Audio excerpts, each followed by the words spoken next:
So I want to start on mindset and sort of what I've been thinking, particularly in the last 2 or 3 weeks, as we've been seeing this pandemic really pick up speed across the world, picking up in the last 3 weeks in quite an alarming way.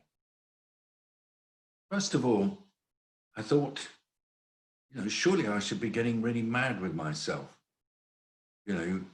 I had a pretty good idea that this pandemic was going to get worse, it was going to go into poor countries, and that there was going to be real difficulty of getting on top of it, particularly in Western Europe and US. I was also starting to really get cross with myself. Surely I should have done more to draw attention of decision makers to some of the basic realities about this pandemic. And so I went through quite a low patch, as I may have shared with some of you, of really feeling frustrated and cross with myself. And then I thought, it just doesn't work. I read a really interesting article in The Guardian just a couple of days ago, pointing out that actually when you're doing analyses of what's happened in the past, you shouldn't look at them on the basis of what you know now. You should think back to what we knew at the time when decisions were being made. And we must remember, we're still the same person as we were just a few weeks ago. It's not as though we've undergone radical change. We were making judgments as best we could then, just as we make judgments as best we can now. Trying to make sense of the virus and its disease and what it means to the world and different groups of people, whilst at the same time feeling it evolving over time, and then trying to tune into other people and hope that they can also start seeing it in the same way and start factoring that analysis into their decision making, and recognizing that it's not always possible to do that, and we just have to do our best. So I thought, in terms of mindset, what I'd do would be to share with you things that I have learned and things that are now stuck in my mind and are really kind of deeply ingrained, and see whether or not they resonate with some of the things that you're learning and taking on board. Firstly, take the virus seriously and remember it's not going away. Second, focus on people and how people are coming to terms with this new virus, recognizing that every single person in the world is going to need to make some changes to their lives with the virus in their midst. Thirdly, think about the places where people work, where they meet, where they sleep. Place really matters. Fourthly, remember how those who have limited power and wealth find it so hard to negotiate to be in situations where their risk of infection is reduced. Fifth, public services matter, especially for those who have the least assets. I was originally saying public health services matter, and I thought it's much more than public health services matter. It's the whole concept of needing to have public services that are there particularly for those who've not got much in the way of assets, to protect them, to offer them opportunity. Whoever said that public services are irrelevant? That was terribly anti-poor and unkind. And right now, public services, particularly health services, are key. Sixth point, speed really matters. Speed actually trumps perfection when it comes to dealing with this particular problem. 7, the virus will not respect us if we rebel and if we play the tough guy. By that I mean that if we try to say, oh, well, we don't need to worry about distance, we don't need to worry about masks, we're strong, the virus will get us. There's nothing about being tough that keeps this virus at bay. Number 8, don't stigmatize the people who have the virus. Not their fault. And even if it was their fault, it'd be wrong to stigmatize them. Number 9, the journey of this virus has only just begun.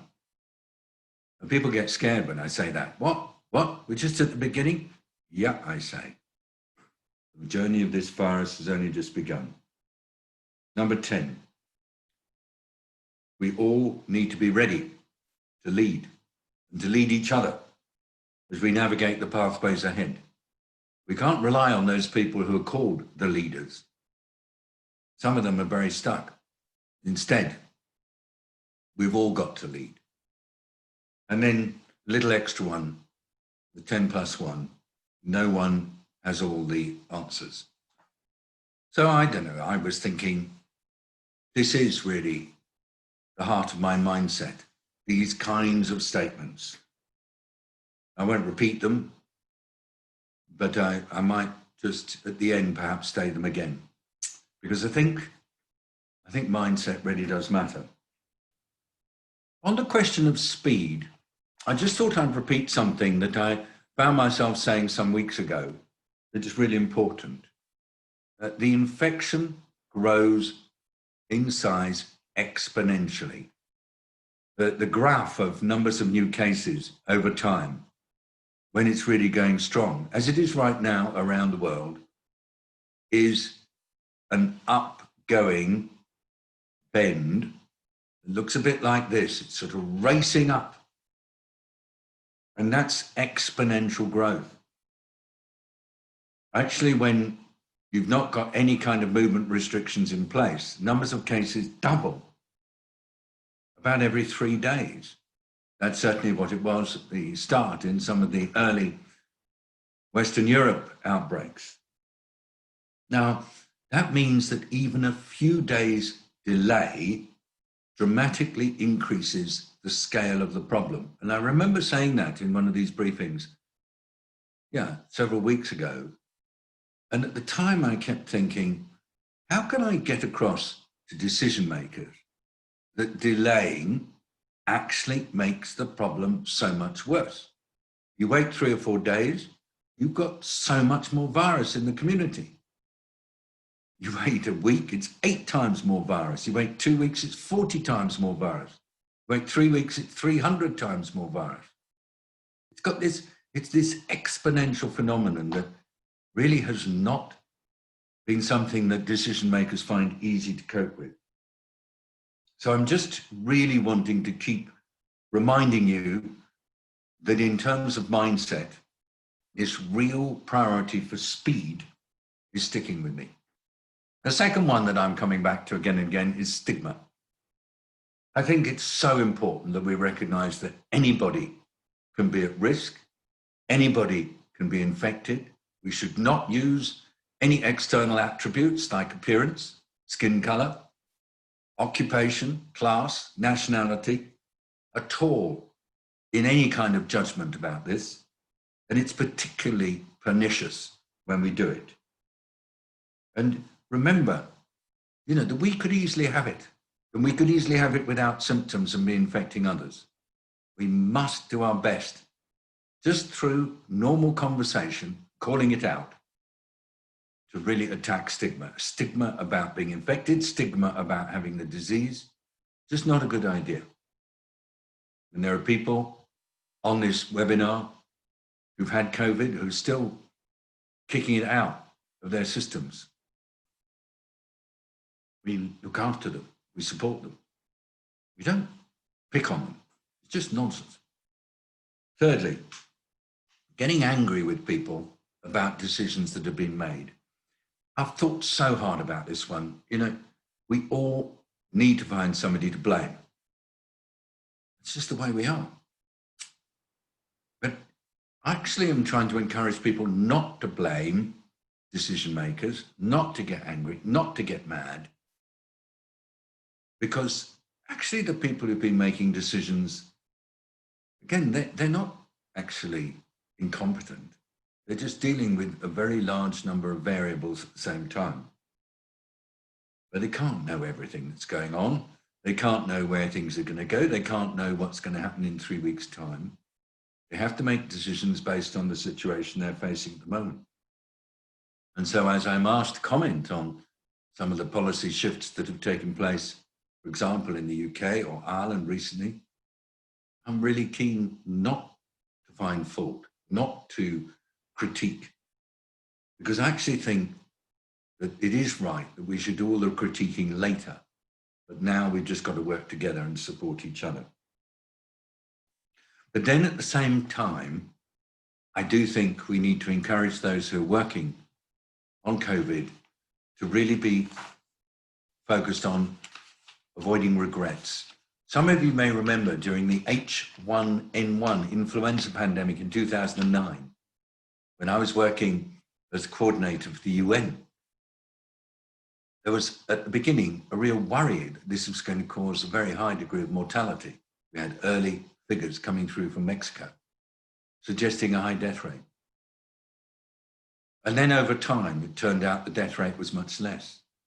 And there was a lot of criticism, particularly of WHO and of the UN, for making the thing out to be more serious than it was. People said if it hadn't been for you, we wouldn't have bought vaccine and all that stuff. But I think we have to have no regrets, especially when it comes to dealing with issues that really we don't know where they're going to go. So I'm really encouraging a no regrets approach right now. And then lastly, just on mindset, what about these tough guys? These guys who say, I'm not wearing a mask, doesn't make me look good, don't need to, I'm strong. You say, I'm not going to go and wear a mask when I go to open factories, or I'm not going to wear a mask when I go to do a rally. What do we think about that? I think we call it out. I think if masks are necessary, and if authorities are saying, please wear a mask, no decision maker, no self-respecting decision maker should be walking around without a mask. Okay, you can take it off to give your speech, but you should be wearing it when you walk around. I think that we need to do everything possible to stop individuals feeling that it's tough to go against the public health advice that we know will save lives. So those are my quick mindset remarks at the beginning. In the last briefing, I showed a slide, the epidemic curve according to WHO. The point I wanted to make then, and I'll make it now in words, is that this COVID pandemic is accelerating all over the world. It's really extremely serious in Latin America and in India, Pakistan, Bangladesh, Indonesia. It's very serious in North Africa, the Middle East. Morocco seems to be doing a bit better, Tunisia a bit better, but Egypt still very serious. It's extremely serious in the United States. Arizona, Texas, Florida, showing increases in numbers of people with the disease. Please, everybody, keep focused on the fact that this virus is on the march, and that many of the countries being affected right now are the countries that have very limited capacity to deal with it. We don't fully know the story because testing is not widespread in many of the countries experiencing the virus right now. It is not true to say that poor countries are being let off more easily. We have abundant information of high levels of morbidity and death in developing countries as well as in developed countries. Within Western Europe and the US, continued challenges. In Western Europe, we have the virus coming back again in Germany. We have upsurge of the virus in other European countries on a smaller scale. But as movements increase, you can be absolutely certain the virus is going to come back. I call it resurgence. In order to be able to deal with resurgence, we need to have everybody in society knowing what to do to avoid being infected. They've got to know about physical distance. They've got to know about face protection using masks. They've got to know about the importance of being careful for those who are particularly susceptible, older people and people who've got concomitant illness. We have to keep that information going out, helping everybody to make sense of it. and making certain that nobody assumes that just because numbers have come down, that means the virus has gone away. It has not. We need the public services well organised at the local level so that people can be prevented from getting the disease, and if outbreaks do build up, that those outbreaks can be suppressed through effective action. There are big challenges in poor countries right now. There are huge backlogs in samples awaiting testing in many African countries, in South Asian countries, and in Latin America. The reagents for PCR tests are in short supply, and there's no way to suddenly produce more in order for doing primers, the priming role, and the probes for PCR. The materials, the reagents are not available. So it's not going to be possible to suddenly scale up testing all over the world. We will have to manage controlling this disease without tests. We will have to manage controlling this disease by working with communities to help them to isolate when they've got symptoms, to try to trace contacts and to isolate them as well. And it's a huge challenge in densely populated urban areas like slums. And right now in New Delhi, there is an absolute problem with hospital services throughout the city because the disease is not just in the poor communities, but is also spread to other parts of the city. So we need to be conscious that this is now really biting into the economies of poorer nations. These are economies that don't have a lot of reserve capacity. And there are people all over the world now, particularly poor people, who really are experiencing tough times because the virus is not going away. And there will be resurgences in all nations. And the really necessary action to do is to try to get on top of them really quickly, really quickly. I've got a lot of accounts now of what's happening around the world. I'll actually come to them as I deal with some of your questions. I'll also invite some of you to speak. Please be really brief if you can, just to make some comments. I don't have solutions to the challenges of testing blockages in poor countries right now. There just are not the reagents available. And the only advice I can give is we need to be working really hard on involving people in all actions to try to prevent the spread of the disease, even in the absence of testing. And I think it's just right for me to say once again that as far as I'm concerned, just saying, well, it's too bad, we've just got to give up and let the virus do its mischief. I think this is really unwise. I think it will cause a lot of mortality and a lot of suffering. I know too many people whose lives are being turned upside down as a result of this virus. We have to do everything possible to defend communities against it, and everything possible for solidarity to help each other through this really difficult period. Somebody said to me from Pakistan over the weekend, when is this going to end? And I said, I don't think it will. We just have to learn how best to minimize the stress this virus is going to have in our societies. We have to recognize that there are people who are really badly affected, poorer people, especially women. I want to say it again, women are particularly affected by the impact of this virus.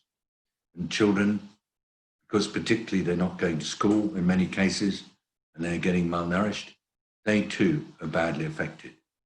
And the costs of what's happening right now will become evident in 5 years' time when we see the impact of the poverty and the suffering that's being caused. It is absolutely essential that there are resources shifted from rich nations to poor nations at this time.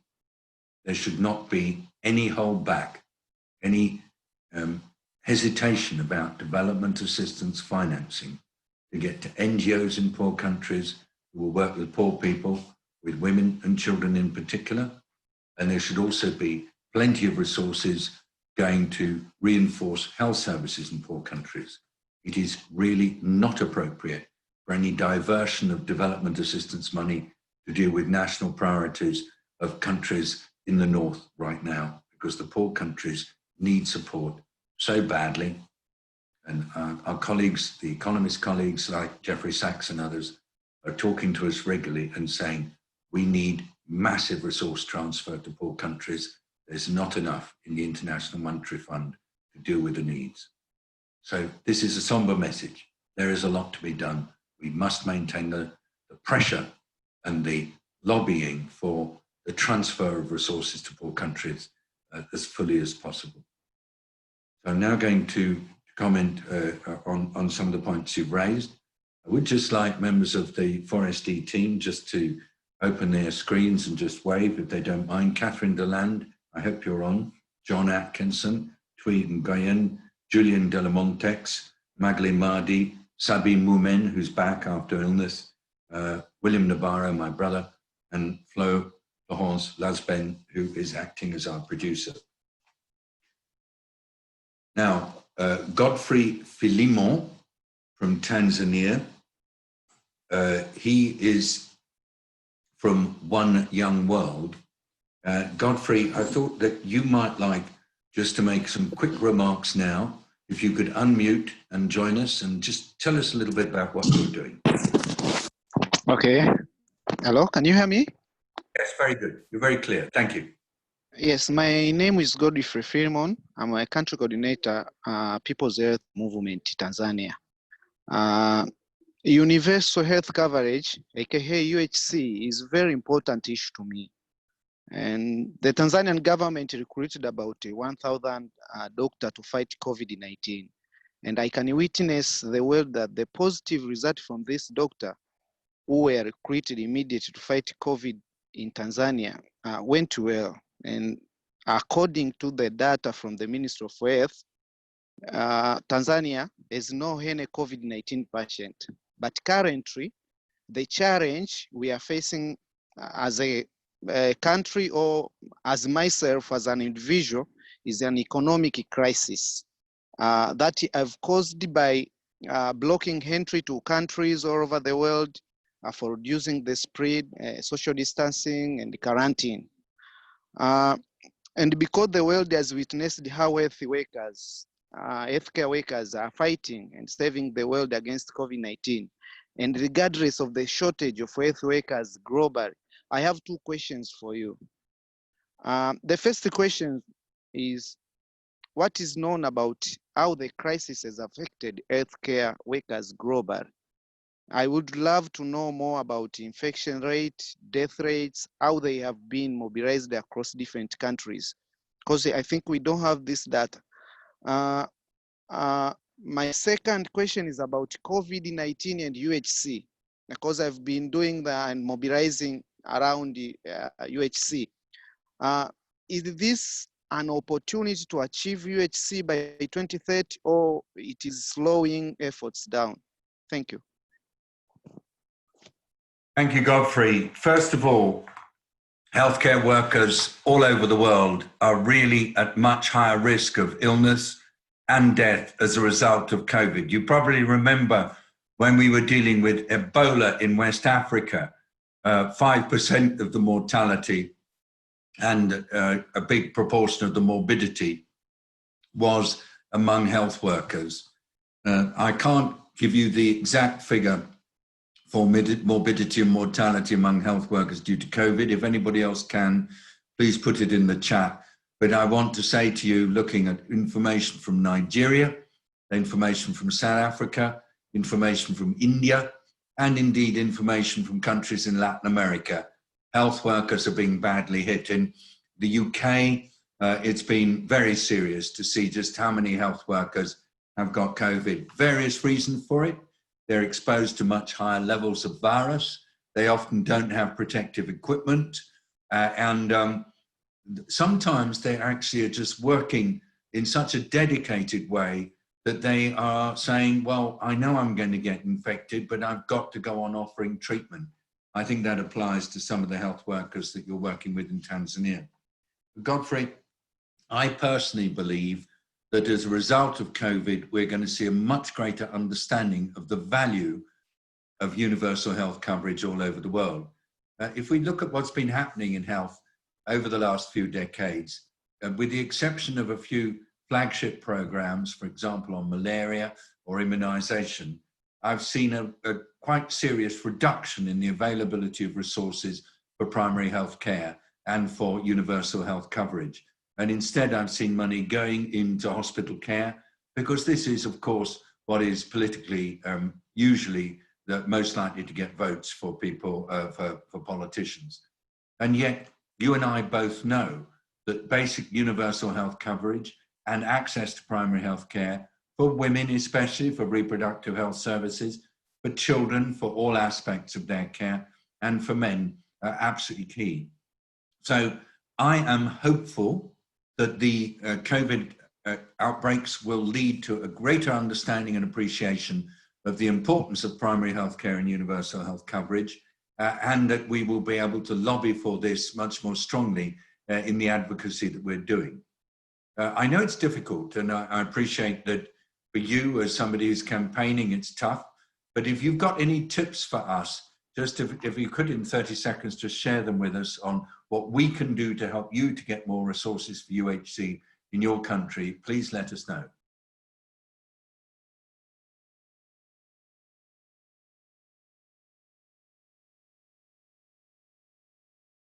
Godfrey, if you want to come back, do come back later, but I want you to tell me what I can do to get more attention to universal health coverage in Tanzania. Thank you very much for being with us. I can see you outside. I don't know whether you heard me, but if you want to say anything more, Godfrey, you can speak now.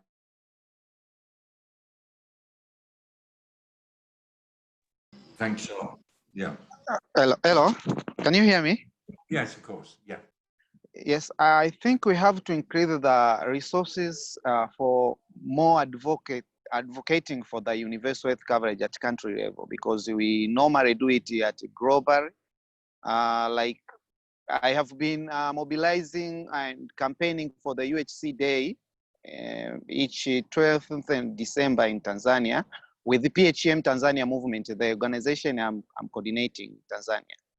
So currently with this COVID, I think we don't have a resource. So we have to mobilize the resources at national level so that we can continue and lobbying and continuing that dialogue, policy dialogue, how we can lobby our government and policy makers to implement universal health coverage.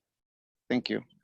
Godfrey, I just want to say to you that when we look back over the years, I mean, I was involved in the primary healthcare movement in the late 1970s. I was quite young then, and in the 1980s. And what I have learned is that if you have people maintaining advocacy on an issue, then you can actually hold that issue in place for longer. If you give up on advocacy, stuff swings back. We have on this call some very strong advocates on HIV, on women's reproductive health, on primary health care, on evidence-based medicine.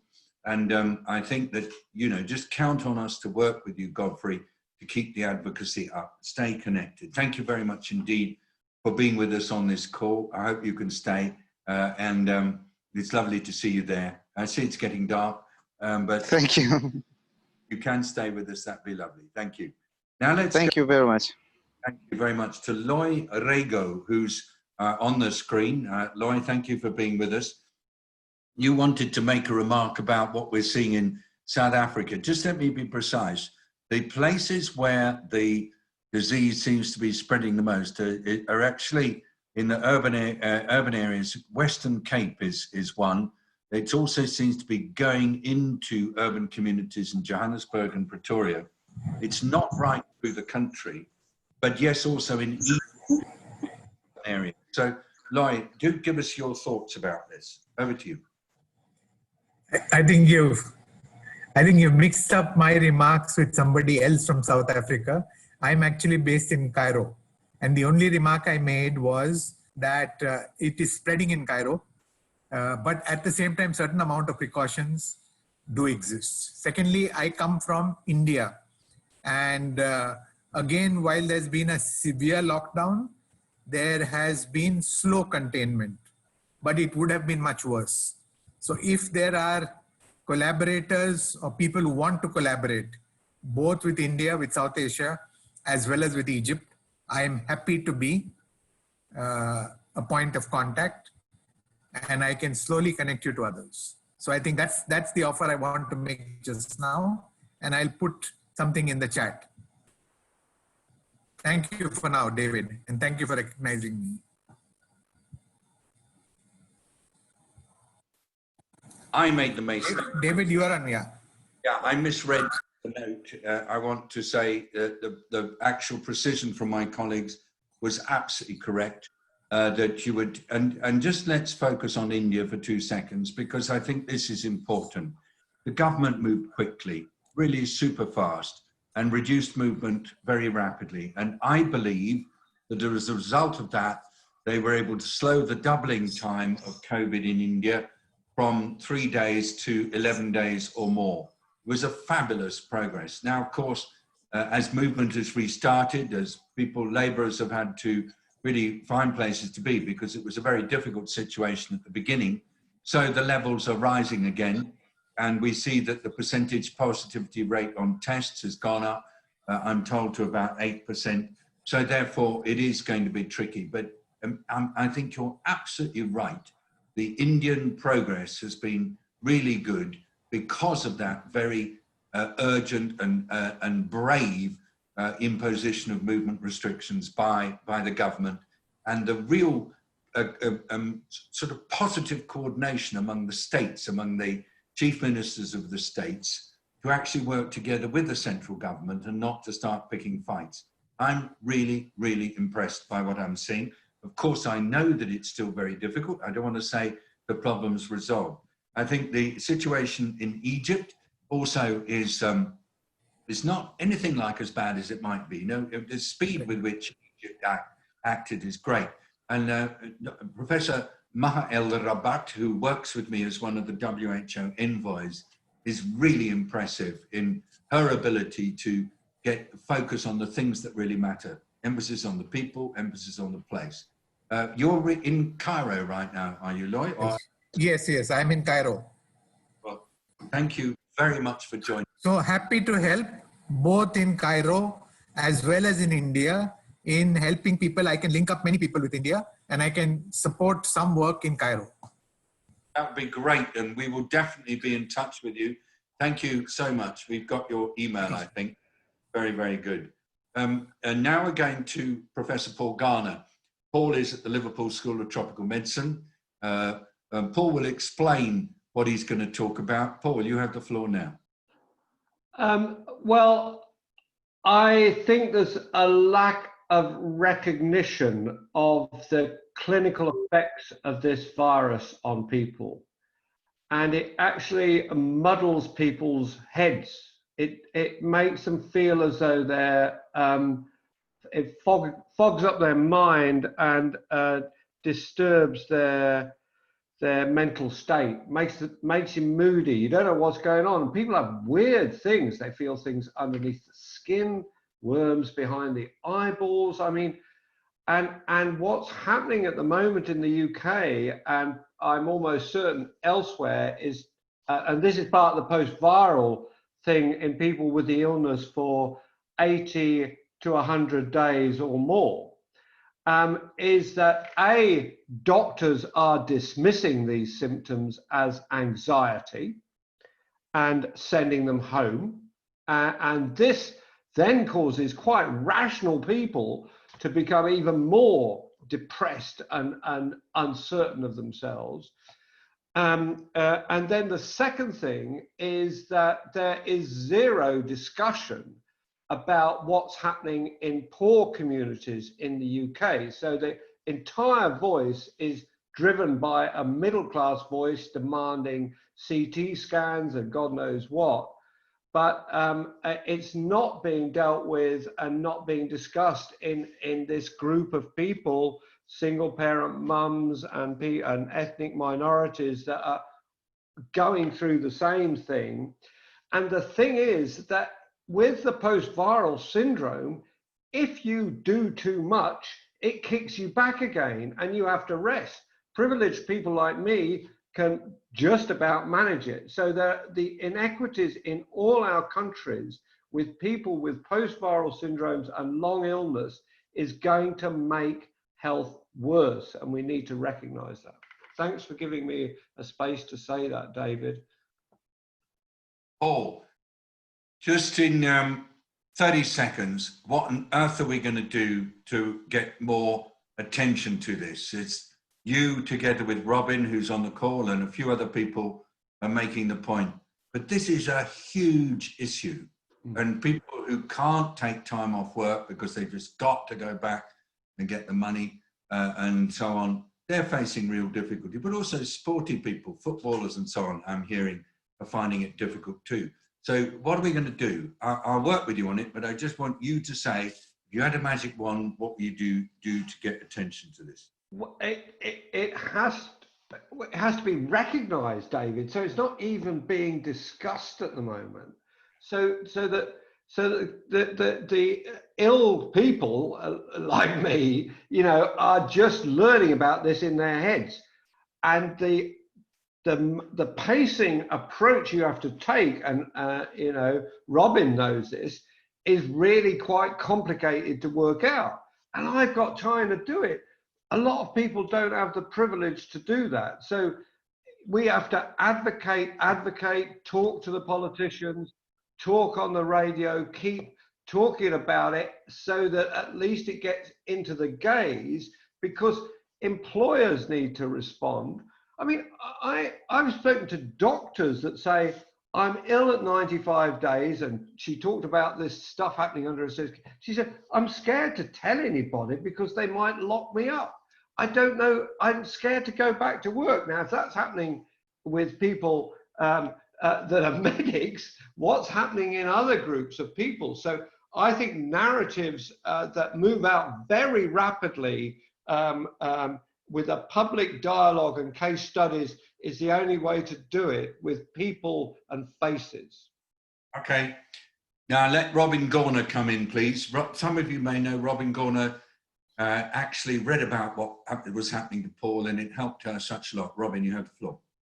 Thank you. Actually, it was on one of your calls as well, David, that I felt emboldened to connect with Paul and to write a little bit about my own situation. And I don't have it as bad as Paul, but I really can echo what he says. Yesterday was my first day without any symptoms since the 3rd of May. And I'm not sure whether to do a victory dance or to wait for the relapse. And I think that's part of the big challenge. And in terms of what to do, I mean, I've got a couple of things I'd like to urge you to do, David, with the access that you have. And one is just to speak about it, because there's a real binary where people think it's a weird flu or you're rushed to the hospital and you die. And people keep talking about this as a killer illness, and patently it is for some people, but mercifully the minority. I think finding a nuanced language around it and talking about the fact that there are chronic symptoms to the extent we know. And of course, because it's young as a disease, we don't know everything. But I'd really love to hear those of us who have any kind of public platform, and you in particular, David, with such a huge public platform, to just make that point, because I think it means a lot to the many who are struggling. And the second thing I think is really important is around research, and on the quite overwhelming Facebook groups for people in our situation, there's an evolving research agenda. And I think it's really tremendously important, especially that we who have had this for a while are able to contribute to that, but also that the research isn't just about a vaccine. And with your very broad perspective on what COVID is about, helping those who are developing research to really take research forward across the range of things, including diagnostics. You know, are we still infectious after a number of weeks, or has that passed? There are many, many questions that I think people want to know. And then the final thing I just wanted to say is just thank you so much for talking about stigma, because I think it's really important. And as you know, and many know, I've worked in HIV for a long time, and it's certainly not as acute as the HIV stigma, but it's very real. And I think one of the ways to tackle the stigma is to help public messaging get sharper. I was walking in the park a couple of days ago, and I said to someone, I can't move very fast, I'm not feeling very well. And they said, oh, are you all right? And I said, I'm recovering from COVID. And they ran. And I was at least 4 meters from them. And that's because they clearly didn't understand. I had my mask and everything. So how can we help people to understand as we're rehabilitating, but also their own personal risks? The stigma is caused by poor health education, and we got it an awful lot better in HIV. Over. very much indeed, Robin. Everybody, if you are in this situation where you're still getting over your COVID and it's going on a bit, or if you are in public health and you've got some idea about lobbying, I'm just looking at some of you. I know some of you got very good connections. Don't hesitate to put a comment in the chat or to follow up with me by email, because this is something that I'm really keen to work on. And I agree with Robin, we need more research into the complexities of this pandemic and some of the really big challenges that you're facing. Thanks again to you both. Could we just look at Chris Shipton's graphic, just so that we can see how he's taking notes of our event? Now, there we go. Gosh, isn't that amazing? Thank you very much indeed. This is really cool. So, I'm glad we've got the tough guys at the bottom just wearing their masks. Thank you to Holly Wheeler for your comments. Thank you for showing us Chris's screen. I'm going back onto gallery view because it's easier for me, but Chris, that is beautiful. Thank you. And we will share that, of course, as much as we can afterwards. It's an experiment. Now to Sihaj Sharma, actually you're asking a question. I'm going to give you an answer to it, but Sihaj, where are you at the moment, physically? Where are you calling in from? Hi, so I'm based in Bangalore right now. Oh, here you are. Yeah, I was on your last call. I missed you when you got all the faces, but here you are talking. So tell us about the point you're raising about BCG. I'd be interested to know what you think. Over to you. Okay, so this is coming from a point of where we are seeing a resurgence in cases across the world. So given that we have limited evidence that BCG does provide the required immune response to keep severe cases of COVID-19 at bay, and its efficacy and has not been proven. However, its safety has been proven over time, and we already have the manufacturing capability to produce it in mass scale. So is WHO looking at mass administration of the vaccine in the meantime until, say, you have a proper COVID vaccine ready, so that at least we prevent the fatalities from happening? I want to say to you, Sihaj, that I do not know the degree to which this is being prioritized. I know it's being talked about. So can I take that question and follow up with Soumya Swaminathan, who's the chief scientist at WHO, and tell her that our friend from Bangalore has asked the question, and see if I can get an answer for you, okay? Absolutely, that'll be wonderful. Thank you. Very much. Very good. Sarah Phillips, did you want to come in, Sarah, and just say a couple of words? You have the floor. Oh, thanks. You can hear me. Yeah, you can. It was really just, can you hear me? Yeah. It was really just around, I'm aware of my own and the splitting going on, and what you mentioned earlier about we have to have someone to blame. And I can see that in my networks and in groups, and I don't want to make that even worse, if you like. But what do we do when we see, you know, from your experience, and I've worked in healthcare corporate stuff, and figuring all that out and keeping people on side and moving them to a different position is one thing. But actually came to my children and we're just going to chuck them all back in September, and I was furious. I was like, no, you know, so, you know, the things that you could kind of help someone like me and people around to kind of think, right, how do we work with this? How do we actually go, whoa? Or how do we say, well, you know, I don't know, without getting angry, like you said, because it's not going to help, is it, getting angry? So thank you. And thanks for today again.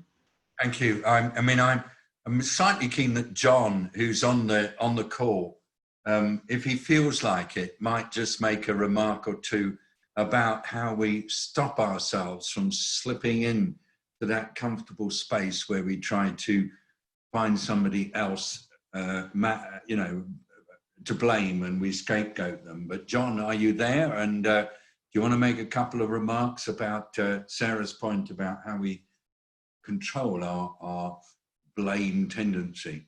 Well, I am here, and if I was really good at it, I wouldn't get so frustrated at times, David, as you know. But the thing that sort of takes me out of that loop is always, well, what am I going to do that's positive? Because it's easy to get into a process of getting frustrated with politicians or scientists or whoever that seem to be doing things for ends that aren't helpful, or seem to be making errors that we really wish they wouldn't. But what am I going to do, and what can I do? And focus on the things that are ours and in our control, rather than get ourselves into a loop with things that we can't touch. That would be my comment, David. Thank you, John. Sarah, I was trying to deal with this quite a lot recently in media work in the UK on a couple of programs this week. And I have in the end found myself a bit like John saying, it comes back to us. It is us. It is we who decide, or it's we who create the conditions in which others decide, to try to slip it away from being presented as something where the state has to take responsibility. But I mean, honestly, I'm just as bad as everybody else. I keep oscillating between the two. So if we can think of any more, we'll be sure to get back to you. We know how to connect with you through LinkedIn and other such things, so we will definitely be in touch. And I think what was also quite interesting is that you see this as an area where you'd like to see more research done. So if we see anything, we'll be sure to get in touch with you, Sarah. And it gives us a chance to thank you for joining us on these events, and for staying close, and don't hesitate to keep coming out with your ideas and letting us know what you think anytime. Thanks again. To Leah Mary Lucas. Leah, where are you? I've lost my gallery view, so oh, here you are. Yeah, good. Where are you, Leah? If you're able to speak, please speak now. Yeah, there you are. Where are you? Yes, thank you. I'm currently in Geneva, so we may be in the same city. And I want to thank you so much for these updates. This has been my first time to join you. It's been amazing, and your leadership in this throughout this time has really been remarkable. So I actually relocated in the COVID-19 era, and as many international aid and humanitarians have had to make some difficult decisions in this time. So I was leading an organization based in the global south. It was an NGO in Mozambique, and then kind of handed this over to the local team and the new all national staff with some international support. So I guess my question really speaks to what is the role of the INGO and multilateral organizations in supporting community-led organizations in the global south. I know that Dr. Nabarro have a large repertoire of experience interacting in many similar, global health emergencies like Ebola.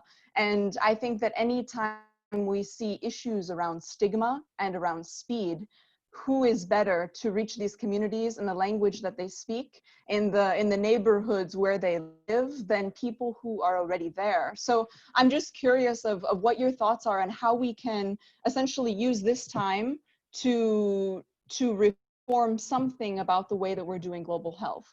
And I'll leave my comments. Thank you very much indeed, Leah Mary. You see, I'm so in agreement with you, and you probably know that I'm really keen to see more resources going to community-based organizations. I like international NGOs to be providing resources to local NGOs. I'm very keen that we use that funding pathway for the difficult issues, like reproductive health services for women, and basic services for children. I also want to see mental health properly looked after. I want to see support for women who get subjected to abuse and violence. All the areas that really, really need support, that often can't be done through government programs, they must be supported through civil society. And we need to be continuing to advocate for this to be right at the center of development assistance, right at the center of the work by the UN, the World Bank, the IMF, and the rest. And so please don't stop, but please keep saying, in every meeting you go to, every webinar you join, everything else, just keep making the point that local community-based civil society organizations must get financial support at this time. They are hurting so much. I don't know about yours, but the money's tight, isn't it? And we've got to get the money to them. Over to you for any real response.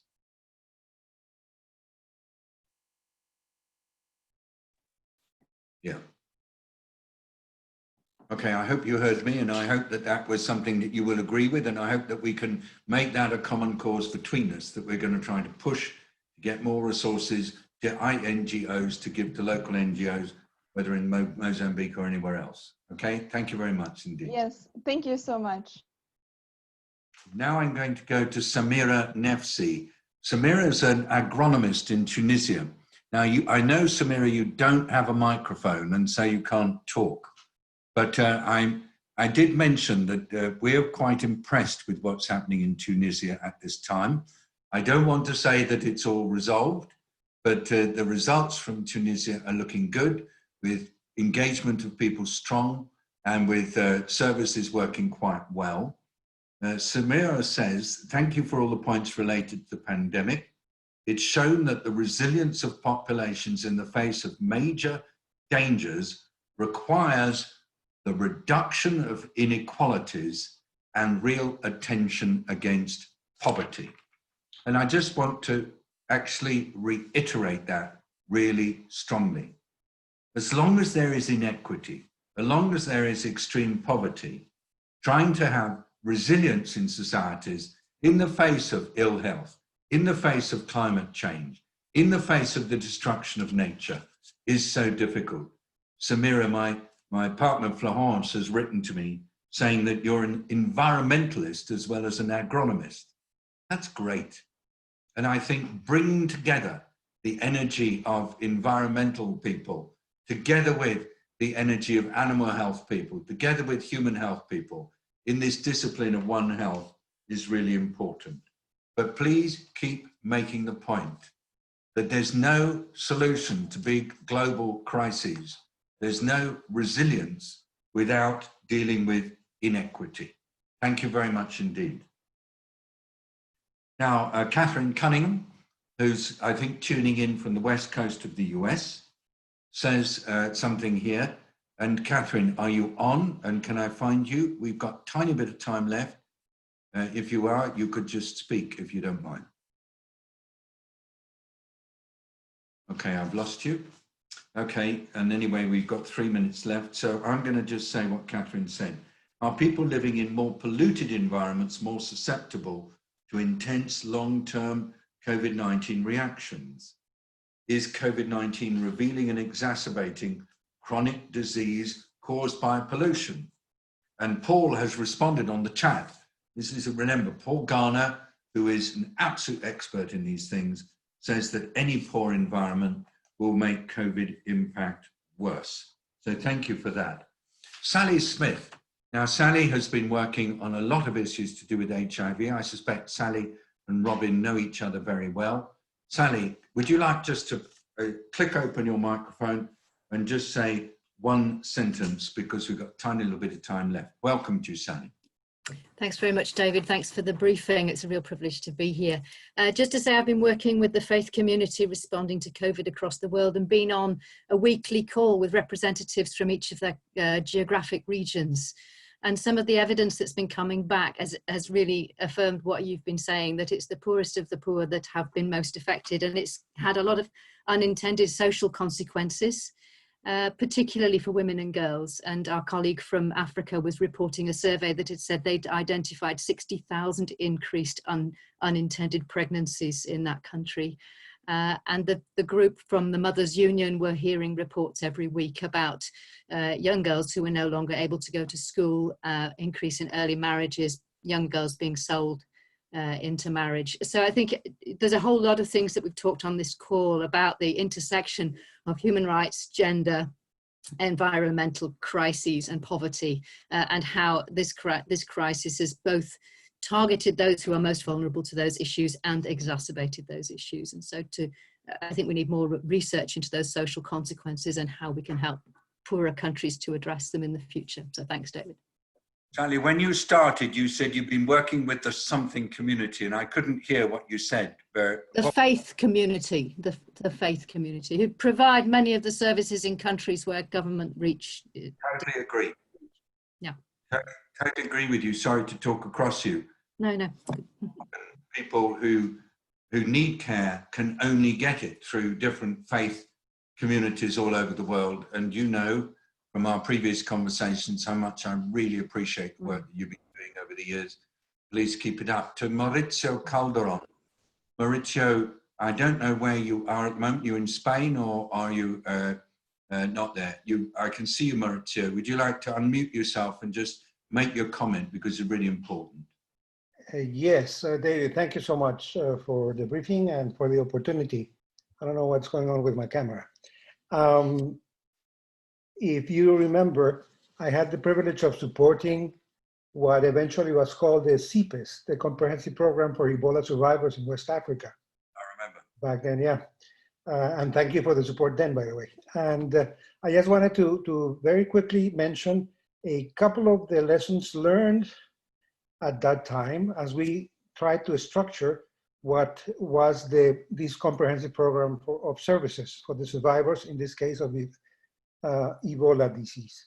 The first recommendation is that for people who are suffering the post-COVID syndrome, if we can call it that, to talk to each other, to establish forums, to share experiences, and this second piece of advice for researchers to systematically document what the people with post-COVID syndrome are expressing, and then to develop a post-COVID syndrome case definition. But it's obviously, and particularly in least resourced countries, it needs to be a socio-sanitary case definition, not only a medical case definition, because obviously there will be a number of social issues that ought to be the subject of focused attention and response and aid if necessary.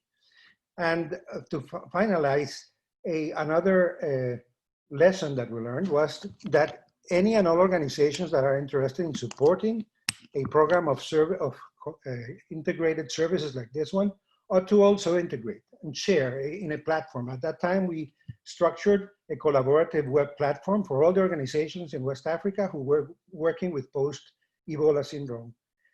Again, the idea is to elevate the scale of what we know about what's going on, and on the basis of that systematic documentation of the emerging knowledge, develop intelligence and act on it. Thank you so much for allowing me to make these comments, David. Mauricio, that's great. I will work with you, with Paul and others to try to find a way to make that happen. I'm sorry, Vicky, I didn't call on you.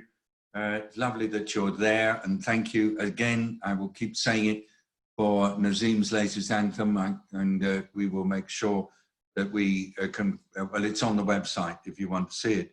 I do want to say to Jean-Jacques Frère, Dr. Jean-Jacques Frère, how delighted I am that you're here. Jean-Jacques and I did many things together over the years, but perhaps the time that we probably don't like to remember is when we were together in the Canal Hotel in Baghdad on the day it was blown up, when Jean-Jacques really helped me that day. So glad you're here. I'd like to give a shout out to Felix Graham-Jones. Felix, so glad you're here, family.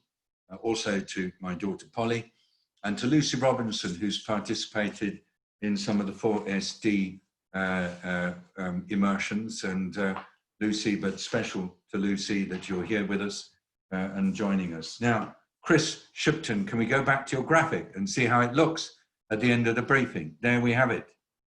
I just wanted you to see this. Iman Ahmed's just written a very important point about creative solutions and hidden potential things to emerge. Then there's the idea of an online hackathon on local health services coming in.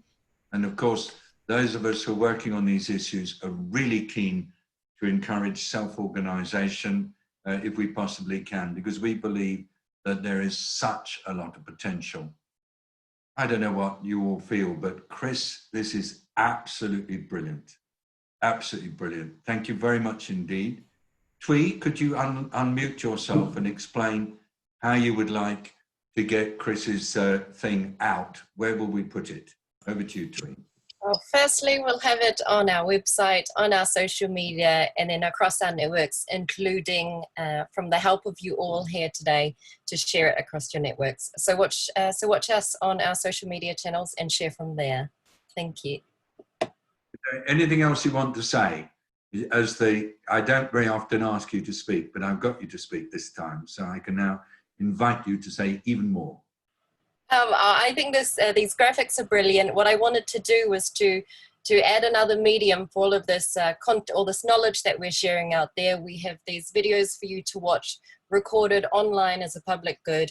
We have the narratives written for you to read anytime, and then now we have these visual aids for you to share so we can all better understand this pandemic. So the more we can do to get this out there to reach as many people as possible in as many different forms, the better, and your help to share it would be greatly appreciated. Thank you, and we're going to close now, but it has to be last word to Chris. Chris, your mic, unmute it and just give us a hear your voice.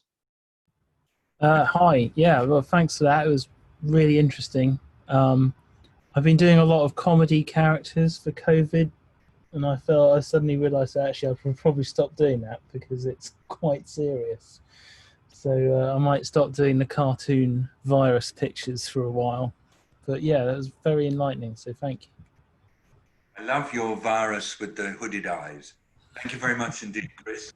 Everybody, thank you for being with us and joining us. We will be doing it again and continue doing it, but we will try always to offer you new takes on issues that you're seeing in the news and so on, and new ideas, sharing things that we've built up over the last few months, and really welcoming your engagement and participation. Thank you so much, everybody, and bye-bye. Thanks to the team for all the support. Bye again.